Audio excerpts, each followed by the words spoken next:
నాకు 4 years బ్యాకే ఒక చెల్లి ఉండేది, చనిపోయింది.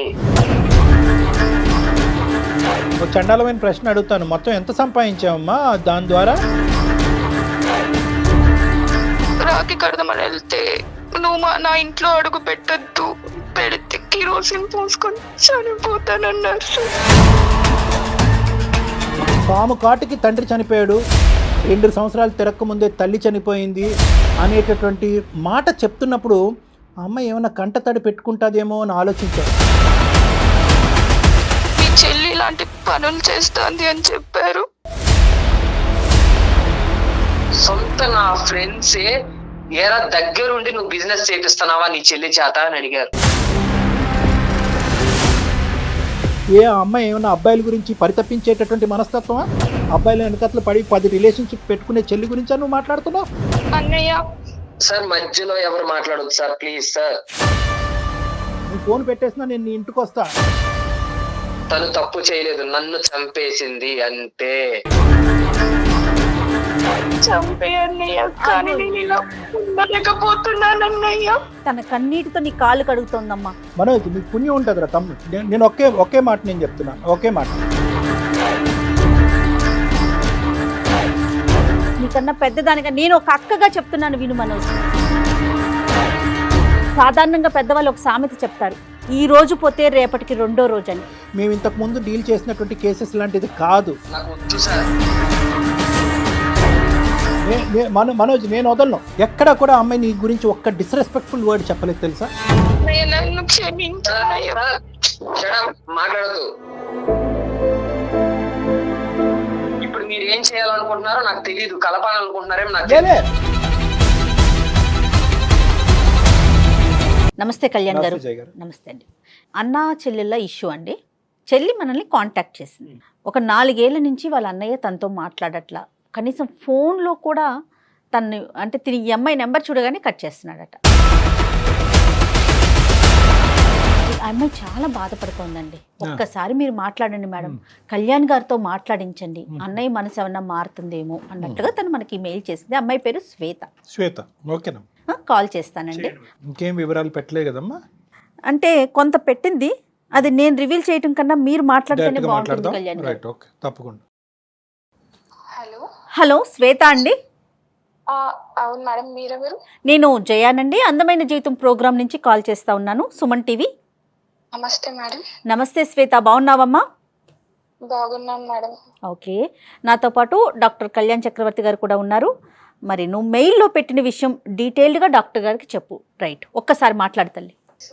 శ్వేత, గుడ్ ఆఫ్టర్నూన్ అమ్మా. Good afternoon sir. చెప్పు నాన్న, సమస్య ఏంటి? ఏదో మీ బ్రదర్ గురించి ఏదో అని రాసావు. సార్ యాక్చువల్లీ చిన్నప్పుడే మా నాన్న పొలం పనికి వెళ్తూ అక్కడ పాము కాటికి చనిపోయారు సార్. అప్పుడు అమ్మ అన్నయ్య నన్ను పెంచుతూ ఉన్నారు సార్. మా అమ్మ కూడా కొన్ని రోజులు మా నాన్న చనిపోయిన తర్వాత చనిపోయారు సార్. అయ్యో.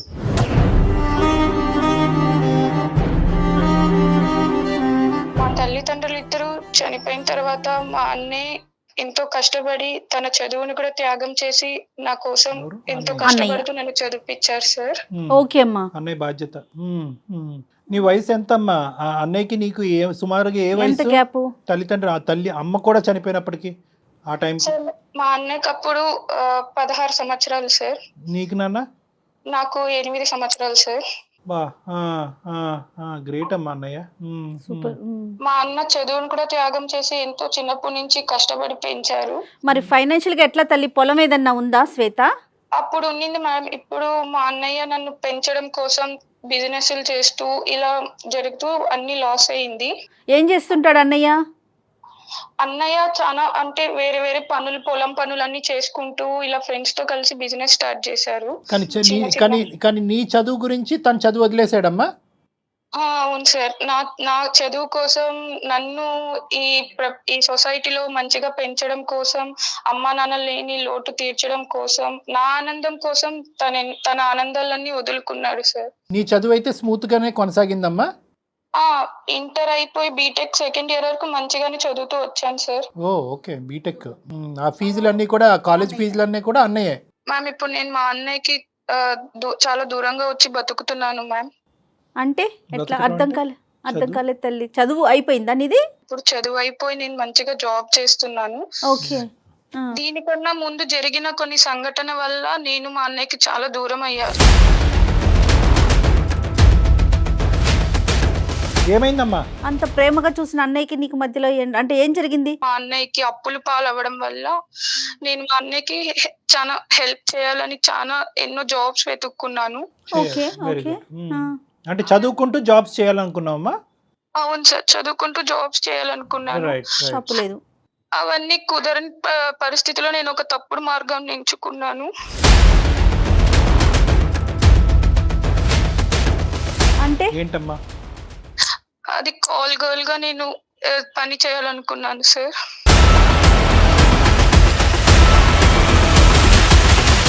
అదేంటమ్మా? కాల్ గర్ల్ గానా? ఎలా వచ్చింది నీకు ఐడియా?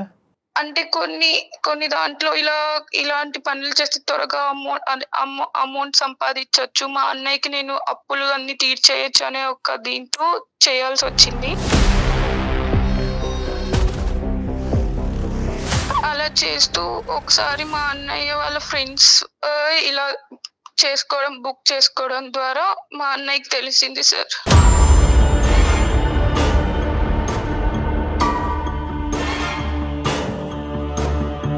ఏంటమ్మా మీ అన్నయ్య వాళ్ళ ఫ్రెండ్స్ నిన్ను బుక్ చేసుకున్నారా? అంటే ఏంటి నువ్వు అంటే ఏమైనా వెబ్సైట్ లాంటిదా అది ఏంటది? ఆహా, లేదు సార్, ఇలా మాకు కొంతమంది మా నెంబర్స్ ఇస్తారనమాట ఇలా కావాలి అనుకున్న వాళ్ళకి.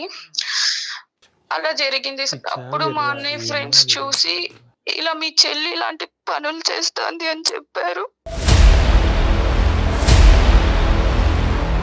ఏం మాట్లాడమంటావు తల్లి? తప్పు లేదమ్మా. మరి ఆయన బాధపడటంలో తప్పేమన్నా ఏం ఉందా? మాట్లాడమంటావు? నిజంగా బిజినెస్ పరంగా లాసెస్ వచ్చి ఫైనాన్షియల్లో ఊబిలో కురిగిపోయినా అతను నిన్ను కాపాడుతున్నాడు, నీ చదువును కాపాడుతున్నాడు, నీ వ్యక్తిత్వాన్ని కాపాడుతున్నాడు, నీ భవిష్యత్తును కాపాడుతున్నాడు. కానీ నిజంగా మా అన్నయ్య అంత కష్టపడుతుంటే చూడలేక ఈ అప్పులు అనేది లేకుండా ప్రశాంతంగా బతకాలని అలా తప్పుడు మార్గం ఎంచుకున్నాను ఇప్పుడు సార్. డబ్బు లేకపోయినా కూడా ఏదన్నా అడుగు తిన్నా బతుకుతాడు, నిన్ను కాపాడుకుంటూ చూసుకుంటాడేమో కానీ నేను చిన్నప్పటి నుంచి తల్లి లేని తండ్రి లేనట్లు లోటు తీరుస్తున్న నా చెల్లెని ఈ స్థాయి వరకు తీసుకొచ్చి ఆఖరికి నా చెల్లెల ద్వారా వ్యాపారం జరుగుతుందా అనేటటువంటి మాటని ఏ అన్నయ్య జీర్ణించుకుంటాడమ్మా? నువ్వే చెప్తున్నావు తప్పుడు మార్గం అని. తెలిసి అంటే నువ్వు అంటే మీ కాలేజీలో ఆ మార్గంలో వెళ్ళిన వేరే అమ్మాయిలు ఉన్నారా? అలా ఏం లేదు సార్, నేనే ఇలా చేస్తే త్వరగా ఎలా అప్పులని వస్తుందమ్మా? తీర్చేయచ్చు. ఆ ఐడియా ఎలా వస్తుంది? అంటే ఎక్కడన్నా విన్నావా నువ్వు? ఎవరన్నా ఫ్రెండ్స్ నిన్ను ప్రోత్సహించారా? ఒక చండాలమైన ప్రశ్న అడుగుతాను, మొత్తం ఎంత సంపాదించావమ్మా దాని ద్వారా? సరే ఇంకా నేను అది అడగను, నా ప్రశ్న నేను విరమించుకుంటాను. సో మీ ఫ్రెండ్స్కి తెలిసిన తర్వాత ఏం జరిగిందమ్మా? ఇలా వాళ్ళు మా అన్నయ్యకి ఫోన్ చేసి చెప్పారు సార్, మీ చెల్లెంటి ఇలాంటి పనులు చేస్తాంది, అసలు నువ్వెలా మీ చెల్లికి ఇలాంటి పనులు చేయడానికి ఆలోచిస్తున్నావు అని. అంటే నిన్ను చూసారమ్మా? నువ్వు వెళ్ళావా డైరెక్ట్గా వాళ్ళ రూమ్కి కానీ వాళ్ళ ప్లేస్కి కానీ వెళ్ళావా? అంటే వాళ్ళు ఫోన్ చేసినప్పుడు కొన్ని ఫొటోస్ పంపిస్తాం కదా సార్, అప్పుడు చూసి ఇలా జరిగింది. అప్పుడు నేనా కాదా అనుకొని వాళ్ళు కన్ఫర్మ్ చేసుకోవడానికి నేను ఉన్న ప్లేస్కి వచ్చున్నారు.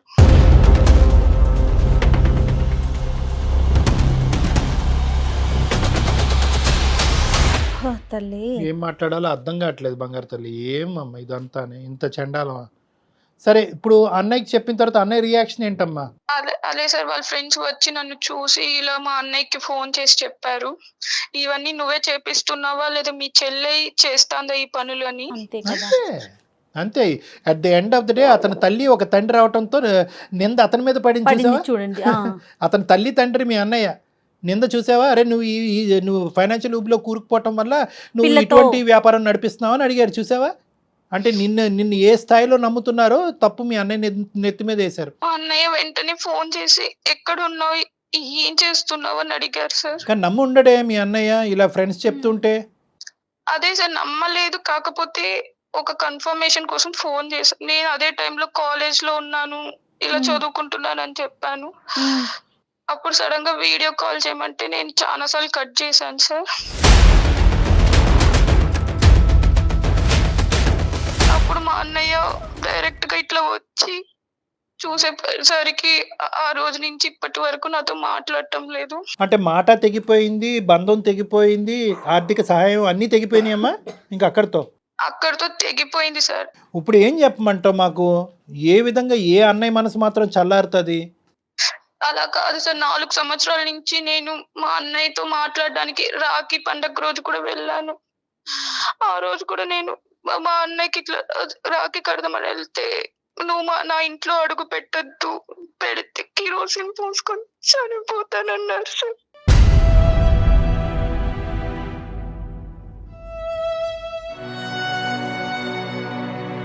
పెళ్ళయిందమ్మా అన్నయ్యకి? ఇంకా అవ్వలేదు సార్, తెలియని వయసులో చేశాను సార్. No, no. కానీ ఇప్పుడు మా అది అన్నయ్య అమ్మా అది తెలియని వయసు కాదమ్మా. నువ్వు అదే బీటెక్ చేయాలని తెలిసింది కదా నీకు. తెలియని వయసులో నువ్వు చేసినా ఏ పని చేయకూడదో ఆ పని చేసావు కదా తల్లి. దాన్ని అలా సమర్థించుకోకు. ఓకే, నువ్వు చేసింది తప్పు, దాన్ని ఒప్పుకో అంతే తప్ప నేను తెలియని వయసులో అంతే కదా. వయసు మీద ఏకమ్మ నింద. ఎందుకంటే నువ్వు బీటెక్ చదువుకుంటున్నావు, పెద్ద పెద్ద టెక్స్ట్ బుక్లు చదువుతున్నావు, ఎన్నో పరీక్షలు రాస్తున్నావు. పోనీ ఏదో అది సాంప్రదాయంగా ఆ కాలేజ్ మొత్తం అంతా ఇదే పనిలో ఉన్నారంటే మేము అనుకోవచ్చు. కాదంట, నువ్వు ఒక్కదానివే నీకేదో సడన్గా ఒక ఐడియా వచ్చిందంట, ఈజీ మనీ కాస్ట్లీ మనీ అని అనుకున్నావు, దిగేవు.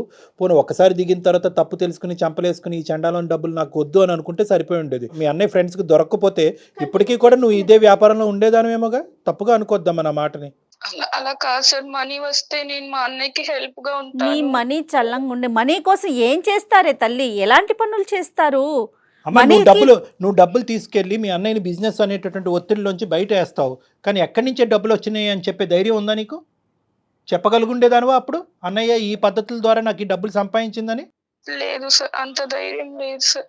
సరే, ఇప్పుడు మాకు చేయటానికి ఏంటమ్మా? అన్ని ప్రయత్నాలు జరిగినాయి, మీ అన్నయ్య చల్లబడట్లేదు, నాకు మళ్ళీ మా అన్నయ్యతో బాండింగ్ కావాలి అని నువ్వు మమ్మల్ని కోరుకుంటున్నావు. దానికి మేము మీ అన్నయ్యని సంప్రదించాలా?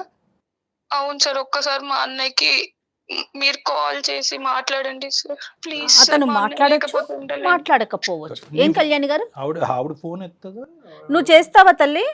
ఫోన్ చేస్తావా? శ్వేత, నా నెంబర్ తెలిస్తే అసలు మాట కట్ చేసేస్తారు మేడం. ఒక్కసారి నేను మీకు నెంబర్ పెట్టాను కదా మ్యామ్, దాంట్లో నుంచి మీరే ట్రై చేయండి please ma'am.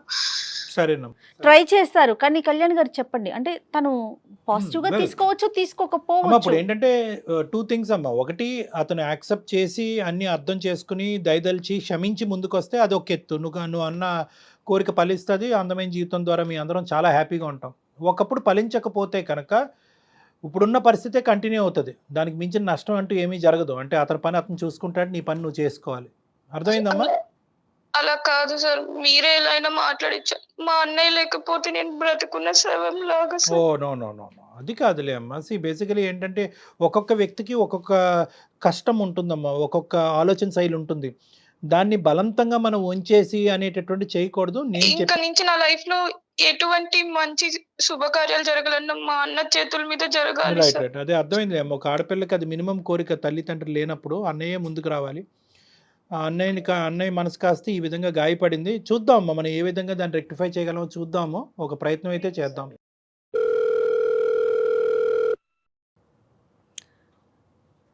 Hello hello, Manoj గారండి? అవునండి, ఎవరు? నమస్తే అండి, నా పేరు జయ. నేను అందమైన జీవితం ప్రోగ్రాం నుంచి కాల్ చేస్తున్నాను. నాతో పాటు డాక్టర్ కళ్యాణ్ చక్రవర్తి గారు కూడా ఉన్నారు.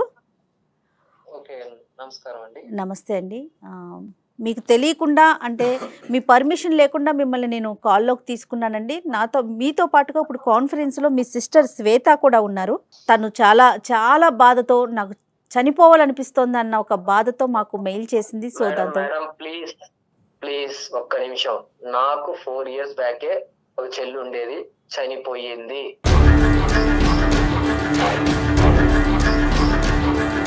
మనోజ్ గారు, మీ బాధను మేము అర్థం చేసుకుంటామండి, ఖచ్చితంగా అర్థమవుతుంది. మనోజ్, సార్ నమస్కారం సార్. నమస్తే మనోజ్. ఇక్కడ 2 things నాన్న. ఎవరిని బ్రెయిన్ వాష్ చేయలేరు, ఎవరు కన్విన్స్ చేసేసి ప్రేమని క్రియేట్ చేయలేమమ్మా. నీ భావాన్ని మాడిఫై చేయటమో లేదంటే కొత్తగా ఒక ప్రేమని సృష్టించడం అనేది జరగట్లేదు. ఆల్రెడీ ఉండేటటువంటి ఒక ప్రేమని మళ్ళీ పులకరింపు చేసేటటువంటి విధంగా మనం ఏమైనా చేయగలమా అనేది ఒక చిన్నపాటి ఆశ. అది కూడా ఇందాకే నేను అమ్మాయితో ఎవరు నా శ్వేతతో చెప్పాను. వీ కాంట్ ప్రామిస్, మేము ప్రామిస్ చేయలేము. అందమైన జీవితం చాలామంది జీవితాలని కాపాడింది. కానీ ఈ ఇష్యూలో మాత్రం నువ్వు చేసినటువంటి తప్పిదం ఏదైతే ఉందో ఆ తప్పిదం అనేటటువంటిది తిరిగి రాయలేనటువంటి తప్పిదం. అందులో ఒక తల్లిదండ్రులు బాధ్యత తీసుకునే పెద్దరికం వహించి ఏది 16 సంవత్సరాలప్పుడు ఒక తల్లి తండ్రి యొక్క పాత్ర పోషించినటువంటి ఒక గొప్ప వ్యక్తి మనసు ఏ స్థాయిలో గాయపడి ఉంటుందని మేము అర్థం చేసుకోగలమమ్మా. ఇది అవుతే అవ్వచ్చు, చిన్న గోరంత ఆశ అంతే. ఒక ప్రయత్నం అయితే చేస్తామన్నా, ఇది ప్రయత్నం మాత్రమే. అల్టిమేట్గా డెసిషన్ ఈజ్ యువర్స్. ఒక 2 నిమిషాలు నేను మాట్లాడతానన్నా. సార్ మీరంటే రెస్పెక్ట్ ఉంది కాబట్టి నేను ఈ విషయం మీద మీరు మాట్లాడుతున్నా నేను సైలెంట్ గా ఉన్నాను, ఇన్సైట్ విన్నాను సార్. అన్నయ్య సార్ ప్లీజ్ సార్ మనోజ్ మాట్లాడు సార్ మధ్యలో ఎవరు మాట్లాడొద్దు సార్, ప్లీజ్ సార్. నన్ను క్షమించాలి సార్ ప్లీజ్ సార్ మాట్లాడద్దు సార్, ప్లీజ్ శ్వేత, సార్ మాట్లాడదు. శ్వేత, నాకు నీ ఇమోషన్ అర్థమవుతుందమ్మా. మాట్లాడొద్దు శ్వేత, చాలా రోజులు అయింది నువ్వు అన్నయ్యతో మాట్లాడి, అన్నయ్యతో పలకరించి కూడా చాలా రోజులు అవుతుంది నాకు తెలుసు. కానీ అతను మనసులో ఉండేటటువంటి వేదన ఒక్కసారి బయటకు రానివి, తర్వాత నువ్వు ఎప్పుడు మాట్లాడాలన్నది నేను చెప్తాను. చెప్పు మనోజ్, ఏమని చెప్పాలనుకుంటున్నారు? సార్ వద్దు సార్, నాకు అసలు ఎవరు లేరు సార్, అంతే. నాకు ఎవరు లేరు. నాకు చెల్లి అనేది 4 years బ్యాకే చనిపోయింది.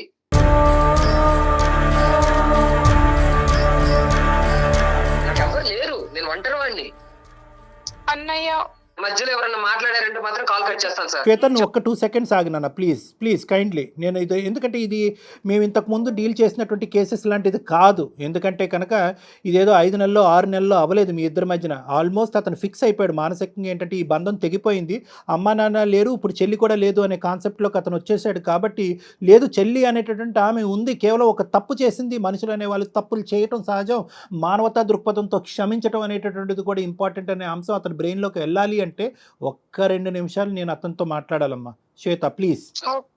Okay sir. మనోజ్, నేను ఒక కాన్సెప్ట్ మాట్లాడతాను. ఆ కాన్సెప్ట్ నీకు అర్థమవుతే ఓకే, వెల్ అండ్ గుడ్. కాకపోతే నాకు చెప్పినాను, అమ్మ నాన్న ఎక్కడ కూడా ఈ మొత్తం ప్రయాణంలో ఎక్కడ కూడా ఇందాక ఆ అమ్మాయి ఎక్స్ప్రెస్ చేస్తున్నప్పుడు, సార్ పాము కాటుకి తండ్రి చనిపోయాడు, 2 సంవత్సరాలు తిరక్కముందే తల్లి చనిపోయింది అనేటటువంటి మాట చెప్తున్నప్పుడు ఆ అమ్మాయి ఏమైనా కంటతడి పెట్టుకుంటుందేమో అని ఆలోచించా. వినాలని అనుకున్నా, పెట్టుకోలే కంటతడి. ఎక్కడ ఎమోషన్ అవ్వలా తను. అంటే దాని అర్థం ఏంటంటే వాళ్ళు లేనటువంటి లోటుని అంత చక్కగా నువ్వు తీర్చేవు అనేటటువంటి దాని అర్థం అనమాట. ఎక్కడా కూడా అమ్మాయి నీ గురించి ఒక్క డిస్రెస్పెక్ట్ఫుల్ వర్డ్ చెప్పలేదు తెలుసా. తల్లిదండ్రులు లేనటువంటి లోటు తీర్చేవని అంది. ఆ అమ్మాయి గురించి నీ జీవితాన్నే త్యాగం చేసావు, నీ చదువునే ఆపుకుని అతి పిన్న వయసులో బిజినెస్లు చేసి బిజినెస్ సక్సెస్ అవ్వకపోతే ఒక బిజినెస్లోకి దుంకి ఫైనాన్షియల్గా ఇరుక్కుపోవడంతో అరే మా అన్న నన్ను ఇన్ని సంవత్సరాల పాటు నా గురించి బాధపడ్డాడు. ఏ పద్ధతిలో వెళ్ళింది నీ చెల్లి అనేది తర్వాత మాట్లాడుకుందాం. కానీ తన ఉద్దేశాన్ని ఈరోజు మనం అర్థం చేసుకుందాం. ఒక్కసారి 2 నిమిషాలు నా మాట విని మనోజ్. ఉద్దేశం ఒక్కటే చూద్దాం, కాన్సెప్ట్. ఇందాక నుంచి కాన్సెప్ట్ అంటున్నాను కదా, కాన్సెప్ట్ ఏంటంటే ఉద్దేశం. అరే ఇన్ని రోజులు బట్టి అన్ని త్యాగం చేసి కష్టపడేటటువంటి నా అన్నయ్యకి నేను ఏమీ చేయలేనా? అప్పుల భారాన్ని కూరుకుపోయి నేను చనిపోవాలి, నేను ఉరి తీసుకుని చచ్చిపోవాలి, బతకలేను అనేటటువంటి అన్నయ్యకి ఒక జీవనాధారం పోయాలి అనేటటువంటి ఒక పెద్ద ఉద్దేశంతో ఒక చెల్లి చేసినటువంటి తప్పులు చేస్తావు నాన్న, నేను చేస్తాను తప్పులు, నువ్వు చేస్తావు తప్పులు, ఈ అమ్మాయి చేస్తుంది తప్పు, ఆ తప్పు చేసి రియలైజ్ అయిందా లేదా? తను తప్పు చేయలేదు, నన్ను చంపేసింది అంతే.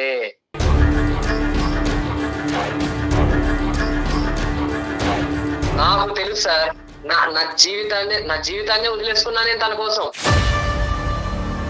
తను తప్పు చేసింది కాబట్టి తన మనసులో చచ్చిపోయింది అనే మాట అంటున్నావు. దయచేసి మీ భవిష్యత్తు కోరుతూ మీ ఆలోచనని మీ జీవితాన్ని కాపాడేటటువంటి 2 పెద్దవాళ్ళు ఉన్నారు. దయచేసి ఆ పదం పదే చచ్చిపోయింది అని అనకనన్నా. ఎందుకంటే ఆ అమ్మాయి నిజంగా చచ్చిపోవాలనుకుంటుంది. తను వెళ్ళినటువంటి పద్ధతి తప్పే. ఎందుకంటే మన సమాజం అది యాక్సెప్ట్ చేయదు. వేరే సమాజాల్లో వేరే దేశాల్లో అది కామన్ అనుకుంటారు, అది వృత్తిరీత్యా చూస్తారు. దాన్ని ఒక మనోజ్ నేను ఒక 2 నిమిషాలు మాట్లాడతాను. వాళ్ళు ఒక వృత్తిగా దీన్ని ఒక సాంప్రదాయబద్ధంగా మనం దీన్ని అంగీకరించాం, దాన్ని ఒక వృత్తిగా తీసుకునేటటువంటి దేశాలు కూడా ఉన్నాయి. సరే ఆ దేశాల గురించి మనం ఎందుకండి, ఇక్కడ పుట్టి పెరిగిన వాళ్ళు మన కల్చర్ గురించి మనం మాట్లాడుకోవాలి అంటే కనుక ఈరోజు ఆ అమ్మాయి అన్ని విధాలుగా ఒక ఇరుకున పడింది. కాలేజ్ ఫీజులు కట్టాలి, అన్నయ్య ఏమొచ్చి అవస్థలు పడుతున్నాడు ఆ అకాడమిక్స్ కంటిన్యూ చేయడం గురించి. బాధను చెప్పుకోవటానికి తల్లిదండ్రులు లేరు, తల్లిదండ్రులు చనిపోయారు, అన్నయ్య బాధ చూడలేకపోయింది. ఈ పద్ధతిలో నేను వెళ్తున్నానని అంటే కనుక ఏ అన్నయ్య ఒప్పుకోవడానికి తనకు తెలుసు. కానీ అప్పులు తీరుతాయి, అప్పులు తీరితే కనుక అన్నయ్యని సేవ్ చేస్తాను అనేటటువంటి ఒకే ఒక ఆలోచన, ఒకే ఒక ప్రేమ, ఒకే ఒక దృక్పథంతో నేను ఖండిస్తున్నాను అన్న. ఈ సమాజంలో పుట్టి పెరిగేటటువంటి ప్రతి మగాడు అన్నయ్య అనుకునేవాడు, ఒక తండ్రి అనుకునేవాడు, ఎవడైనా కూడా వాళ్ళ కూతురు కానీ ఒక చెల్లి కానీ తప్పు చేస్తే కనుక ప్రతి వాళ్ళు ఖండిస్తారు, ఎవరు ఖండించరు. నువ్వు చేసినటువంటిది కొత్తదనం ఏంటి, వేరే వాళ్ళు చేయనటువంటిది ఏంటి? కరెక్టే, నీ మనసు గాయపడింది, అమ్మాయి వెళ్ళిన పద్ధతి తప్పే, రియలైజ్ అయ్యిందా లేదా? ఇప్పుడు ఆ అమ్మాయి పద్ధతిగా బతుకుతుంది, అప్పుడు చేసినటువంటి పాపానికి ఈరోజు ఇప్పటికీ చంపలేసుకుంటుంది. కానీ ఇప్పటికీ కూడా ఒకే ఆశ, ఒకే ఆలోచన, ఒకే కోరికతో బతుకుతుంది. ఏ రోజైనా కానీ మా అన్నయ్య నా దగ్గరికి వచ్చి నన్ను కాపాడుతాడన్న ఉద్దేశంతో తప్ప. సార్ చెప్పారు కదా, ఒక్కసారి నా బాధ వినండి సార్.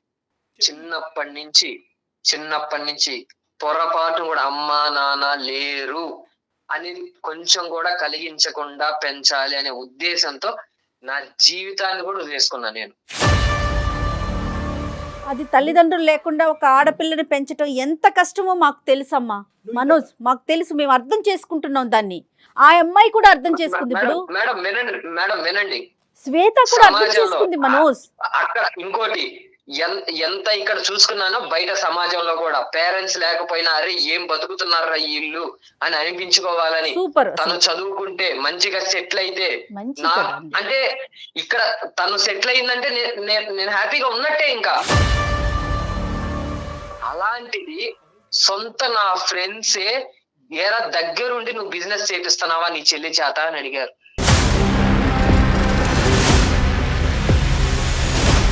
ఏం చేయాలనుకుంటున్నారో నాకు తెలియదు, కలపాలనుకుంటున్నారేమో జీవితం అలవాటు అయిపోయింది,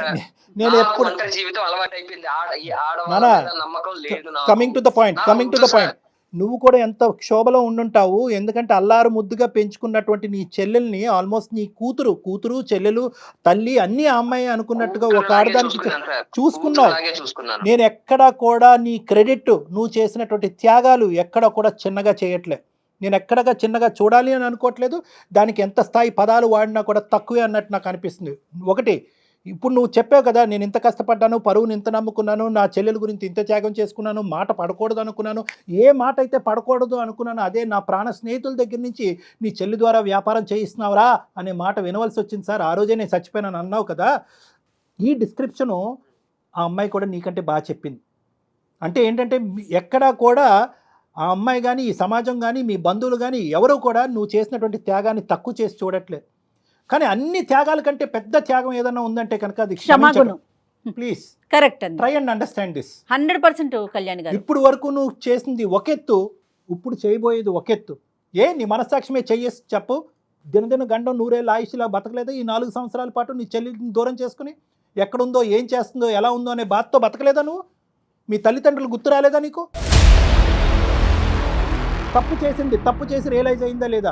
తప్పు చేయటం వెనకతలో ఉన్న ఉద్దేశం ఏంటి అంటే నేను అది సమర్థిస్తున్నట్టు కాదు, ఆ అమ్మాయి చేసిన తప్పే. చెయ్యకూడదు తప్పు చేసిన తర్వాత మనం వెనక కోట్లు వేసినా గానీ, కష్టపడి చేసినా గానీ ఆ కష్టాన్ని గుర్తించారు సార్. ఇది అలాగే వచ్చిందని అంటారు. సమాజం కోసం తన ఆలోచన అంతా సమాజం కోసం, పరువు పోయిందనే ఆలోచిస్తున్నాడు. నా కోసం మీరు ఇంత ప్రయత్నిస్తున్నారు, నేను కాదన్న సార్. కాకపోతే నాకు వద్దు సార్. నేను వదలను మనోజ్, నేను వదలను. ఫ్రెండ్స్ లో చూపించుకోలేక ప్లేస్ లో నేను అక్కడ ఉండట్లేదు సార్. నేను ఫోన్ పెట్టేసినా నేను నీ ఇంటికి వస్తా. ఎందుకు అంటే కనుక ఇక్కడ సమన్వయం ఏదన్నా ఒక చక్కటి న్యాయం, దైవ న్యాయం ఏదన్నా దేవుడు కూడా కావాలనుకునేటువంటి న్యాయం ఏదన్నా ఉందంటే కనుక మీ అన్న చెల్లెలు బంధం ఉండాలి. ఎందుకంటే ఈ ప్రపంచంలో నీకే అమ్మాయి తప్ప ఎవరు లేరు, ఆ అమ్మాయికి నువ్వు తప్ప ఎవరు లేరు. మిమ్మల్ని ఇద్దరిని కలపకపోతే కనుక మా ప్రోగ్రామ్ వేస్ట్. నిజంగా నేను చెప్తున్నాను ఈ రోజు ఈ మాట. మీరు వస్తానంటున్నారు, హ్యాపీగా రిసీవ్ చేసుకుంటా. థ్యాంక్ యూ సో మచ్ అండి, మమ్మల్ని రిసీవ్ చేసుకుంటున్నందుకు thank you so much. But మీరు సమాజం కోసం ఆలోచిస్తున్నారా, లేకపోతే మీ మనసుకు పడ్డ గాయం కోసం ఆలోచిస్తున్నారా? సమాజం ఎలా తీసుకుంటుందో, ఈ డబ్బు సంపాదన అంతా కూడా అలానే వచ్చింది అని ఆలోచిస్తున్నారా? అనుకుంటదని ఇప్పుడైతే మెంటల్ గా నాకు ఎవరు లేరు, నేను ఒంటరి వాడిని అని ఫిక్స్ అయిపోయాను మేడం. నాకు వద్దు మేడం ఇప్పుడు ఈ టైంలో మళ్ళీ. తమ్ముడు నా మాట వినరా బాబు. తమ్ముడు మనోజ్ నీకు పుణ్యం ఉంటుందిరా తమ్ముడు. నేను ఒకే మాట నేను చెప్తున్నాను, ఒకే మాట. ఒక 2 నిమిషాలు ఇప్పుడు వరకు మాట్లాడనివ్వద్దు అనేటటువంటి మీ చెల్లిని మాట్లాడి అట్లీస్ట్ తన మనోవేదన ఇప్పుడు వచ్చి ఎవరికి చెప్పుకునే సబ్జెక్ట్ కాదు ఇది. నో నువ్వు అలా అనకూడదు. నీ చెల్లెలు ఇప్పుడు వరకు తను తప్పును తెలుసుకుంది, ప్రతిరోజు బాధపడుతూనే ఉంది. ఈరోజు కష్టపడి ఒక చక్కటి ఉద్యోగం చేసుకుంటూ తన కాళ్ళ మీద తను నిలబడింది. ఆ ఆలోచన గురించి పదే పదే ఆలోచిస్తూ ప్రతి క్షణం ఏ రోజైనా ఈ రోజైనా రేపైనా ఎప్పటైనా కూడా నా అన్నయ్య నా దగ్గరికి వస్తాడని ఆశతో బతికేటటువంటి అమ్మాయిని కేవలం ఒక 2 నిమిషాలు మాట్లాడిన వాళ్ళు నీలో ఒక మానవత్వం ఉందిగా, ప్లీజ్ అమ్మాయిని ఒకసారి మాట్లాడిని. నీకన్నా పెద్దదానిగా నేను ఒక అక్కగా చెప్తున్నాను విను మనోజ్. సాధారణంగా పెద్దవాళ్ళు ఒక సామెత చెప్తారు, ఈ రోజు పోతే రేపటికి రెండో రోజు అని. వినే ఉంటావు నువ్వు కూడా, ఆ బాధను కూడా ఫేస్ చేసావు. రేపటి గురించి కాదు, దయచేసి దీన్ని మనసులో పెట్టుకో. నేను ఎందుకు చెప్తున్నానో ఒక్కసారి విను. తను చేసింది చాలా పెద్ద తప్పు, ఎవరూ యాక్సెప్ట్ చేయం. కానీ ఒక్కసారి నువ్వు తన బాధ ఏంటో ఒక్కసారి విను ప్లీజ్.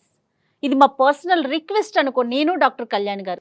అంటే basically what ever the change has to be a permanent change అని అన్న. ఈ రోజు మేమేదో బలంతో పెడుతున్నటువంటి ఉద్దేశం కాదు. నేను చాలా ఇమోషనల్గా మాట్లాడతాను, గట్టిగా మాట్లాడతాను, మనసులో భావాన్ని స్ట్రైట్ ఫార్వర్డ్గా వ్యక్తపరుస్తాను. ఇక్కడ ఎందుకంటే నాకు క్లారిటీ ఉంది నాన్న. ఓకే నువ్వేరో మీరు నా స్థానంలో నిలబడి ఆలోచించండి సార్ అంటే కరెక్టే. ఎవరి స్థానాన్ని ఎవరు చెప్పలేరు. నీ ఆలోచన నీది, నీ వ్యక్తిత్వం నీది. కానీ at the end of the day మనందరినీ కలిపేటటువంటి ఒక మానవతా దృక్పథం అనే ఒక యాంగిల్ ఉంటుంది, ఒక బ్లడ్ రిలేషన్, అదంతా కూడా మనల్ని కలుపుతుంది అనమాట. ఎక్కడో ఒక చిన్న జాలి, ఒక దయ. నేను చెప్పాలా మీ చెల్లి గురించి? మీ చెల్లిని నువ్వు చిన్నప్పటి నుంచి ప్రేమించినటువంటిది మీ చెల్లి యొక్క వ్యక్తిత్వం గురించి నేను చెప్పాలా? అమ్మాయి ఏమన్నా అబ్బాయిల గురించి పరితపించేటటువంటి మనస్తత్వమా? అబ్బాయిల వెనకట్లు పడి 10 రిలేషన్షిప్ పెట్టుకునే చెల్లి గురించా నువ్వు మాట్లాడుతున్నావు? కేవలం ఏంటంటే ఒక 10 రూపాయల గురించి ఆశపడి ఆ 10 రూపాయలు తన తిని తందనాలు ఆడటం గురించి కాదు, ఆ 10 రూపాయల గురించి నిన్ను ఊబిలోంచి బయటకు వేయటం గురించి ఒక పరితపించేటటువంటి ఒక మానవతా మూర్తి. అంటే ఆ మానవతా కోణం నుంచి ఒక్కసారి ఆలోచించరాను. ఇంకొకటి నేను చెప్తున్నా, నువ్వు ఇప్పటి వరకు ఇదే కోణం మీద ఎందుకు నిలబడ్డావు, ఇదే ప్లాట్ఫామ్ మీద ఎందుకు నిలబడ్డావు అంటే కనుక ఇప్పటి వరకు ఆ అమ్మాయి వాయిస్, ఆ అమ్మాయి ఇమోషను, ఆ అమ్మాయి టోను వినటానికి నువ్వు రెడీగా లేవు. అమ్మ శ్వేత, ఒక్కసారి మీ బ్రదర్తో మాట్లాడినన్న. హలో అన్నయ్య. చెప్పు అన్నయ్య ప్లీజ్ అన్నయ్య, కాల్ కట్ చేయొద్దు అన్నయ్య.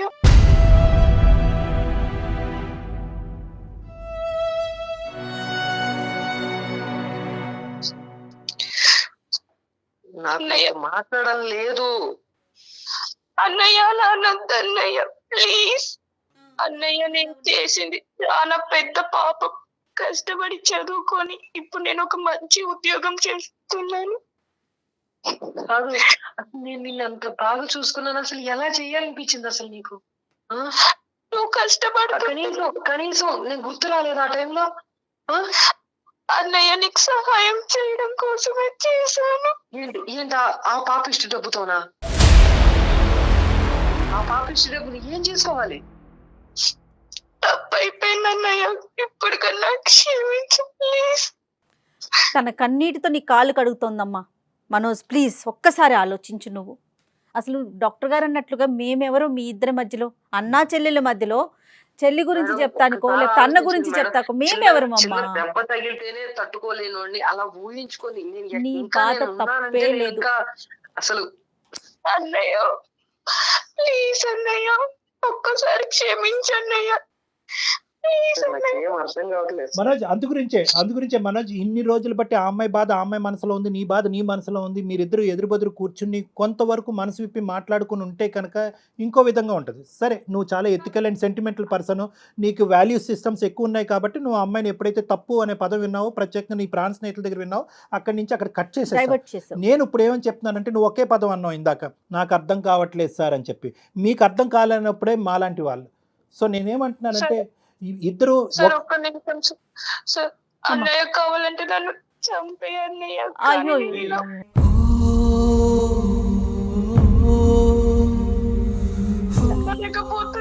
ఏమ్మా చంపుకోవటానికమ్మా ఇదంతా బతుకుండేది ఈ సమాజంలో.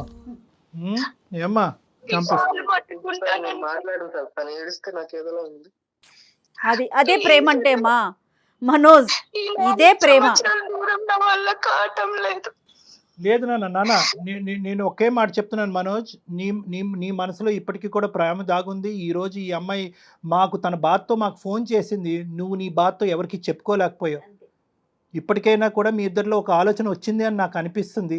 ఒకరినొకరు క్షమించుకుంటూ ముందుకెళ్ళాలి. ఎందుకంటే ఆ అమ్మాయి ఏమంటుందంటే గతం గత, ఏదైతే పోయిందో అది పోయింది సార్. నేను చేసినటువంటి పాపానికి, నేను చేసినటువంటి పాడు పనికి నేను శిక్ష అనుభవించాను. ఇక ముందైనా కూడా నేను బ్రతుకుండాలంటే నా జీవితంలో ఒక ఆడపిల్లగా కొన్ని కార్యక్రమాలు ఉన్నాయి. ఆ కార్యక్రమాలు పెద్ద దిక్కు మా అన్నయ్య ముందుకొచ్చి చేయాలని చెప్పి ఒక చిన్న కోరిక, తన కోరిక. కార్యక్రమాల కన్నా కూడా కళ్యాణ్ గారు ముందు తల్లి తండ్రి తానే కదా. At the end of the day concept ఏంటి? ఇద్దరి మధ్యన ప్రేమ ఉంది, ఒకరికొకరు త్యాగం చేసుకున్నారు అనేటటువంటి ఆలోచన. ఎటొచ్చి తను వెళ్ళిన పద్ధతి తప్పు, నువ్వు వెళ్ళినటువంటి పద్ధతి కరెక్ట్. తన తప్పు తెలుసుకుంది కాబట్టి ఈ బాధను ఇక్కడితో ఆపేద్దాం, మనం ఈ గొడవని ఇక్కడితో ఆపేద్దాం. మీ ఇద్దరు మళ్ళీ మీ బంధం మళ్ళీ ఇది అవ్వాలి, మళ్ళీ బాండ్ అవ్వాలి, మళ్ళీ హ్యాపీగా ఉండాలి. నీ చేతుల మీదుగా మీ చెల్లి యొక్క పెళ్లి జరగాలి. తన భవిష్యత్తు అంతా కూడా నీ చేతుల మీద నిలబడాలి. నీకు ఒక జీవితం ఏర్పడాలి, తనకు ఒక జీవితం ఏర్పడాలమ్మా. ఓకేనా మనోజ్? ఒకసారి కలవండి. నాకు ఇంకా మీ ఆలోచనలో చిన్న సందేహం ఉంది, కానీ మీరు సైలెంట్ అయ్యారు అంటే కనుక మీరు ఆలోచిస్తున్నారు అనేది నాకు ఒక నమ్మకం వచ్చింది. ఓకేనా మనోజ్? కలుస్తాను సార్. రండి శ్వేత, నువ్వు కూడా రామ్మా. నేను చెప్తాను, డేట్ అండ్ టైం చెప్తారు జయ గారు, అప్పుడు వచ్చి కలవండి. సార్ ప్లీజ్ సార్, మీ ముందరే క్షమించానని చెప్పమనండి సార్. అదంతా ఇమీడియట్ గా ఆగమ్మా, కొంత టైం తీసుకొని. అట్లీస్ట్ ఇప్పుడు వరకు నువ్వు మాట్లాడటానికి కూడా అవకాశం ఇవ్వనటువంటి ఒక వ్యక్తి ఈ రోజు ఆలోచిస్తున్నాడు మాట్లాడకుండా. నా దగ్గరికి రండి, మీ ఇద్దరుని మనం మాట్లాడుకుందాం. ఏం తల్లి? తప్పకుండా వస్తాను sir. Thank you sir. Thank you madam. Thank you మా, థ్యాంక్ యూ.